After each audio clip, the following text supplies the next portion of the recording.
Hello. Today I'm going to read Chapter 8 of The Song of the Dolphin Boy. The children have just returned safely to the beach, where their parents are waiting anxiously to hear what's been going on. Jas, Charlie and Amir were so busy fending off their parents that none of them had the chance to watch Finn. He managed to untie the rope as Charlie beached the dinghy, then he waded out of the sea after the others. "Poor boy fell in, did you?" said Mrs. Faridar. "And you've lost your shoes too. You need Amir to teach you how to go about in the water. He's a champion swimmer, got a medal." Amir and Jas exchanged grins. Charlie turned and winked at Finn. "Finn doesn't need swimming lessons," he said. "He's really amazing." Ow! A sharp kick in the shin from Amir warned Charlie to stop talking. "I'll give you a hand getting the oars and stuff back to the harbour," said Amir, changing the subject. "OK, Finn'll help, won't you, Finn?" said Charlie, respect in his voice and friendship in his smile. For a moment Finn stared at him suspiciously. He'd been on the sharp end of Charlie's tongue and the business end of Charlie's fists all his life. But as he watched, Charlie's smile faded, to be replaced by a look of anxiety. "Thanks for bringing the boat in," he said in a quiet voice, keeping an eye on his father. "You won't tell my dad it was you who did it, will you? And Finn, you really are the most amazing swimmer I've ever seen in my life. World class. Olympic." "He means it," thought Finn. "Don't worry," he said, trying to suppress a grin of triumph. "I won't say a word." He grabbed a pile of life jackets out of the dinghy while Charlie started unscrewing the rowlocks. "Watch out," muttered Jas. "Here comes trouble." Mrs. Lamb was running down from the road above the beach towards them, waving her arms furiously. "Where is she?" she was shouting. "Where's my Kyla? What have you done to her?" Jas started guiltily. It was obvious that she'd completely forgotten about Kyla. "She didn't want to come out with us, Mrs. Lamb," she said. "She wanted to stay up there, in the lantern room." Everyone turned to follow her pointing finger.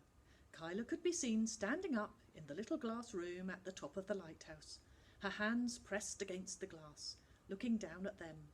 Behind her mother's back, Jas beckoned urgently to her. "What's she doing up there, all on her own?" asked Mrs. Lamb furiously. "Have you children been mean to her?" "No, honestly, Mrs. Lamb," said Amir soothingly. "She was drawing a picture. She said she wanted to finish it." "Look, she's seen us. She's coming down," said Jas. Charlie had lost interest in Kyla.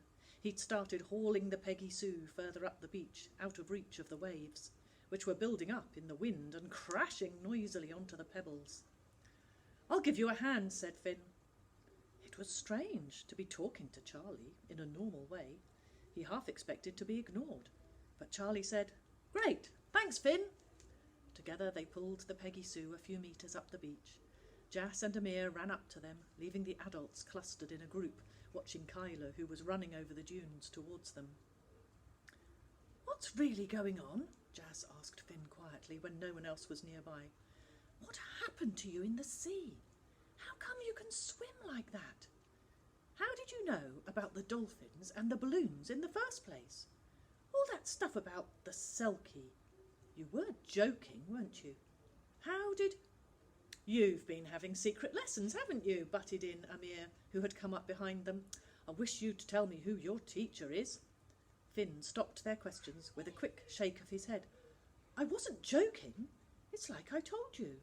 My mother was a dolphin person. It's in the poem. Just read it again and think about it.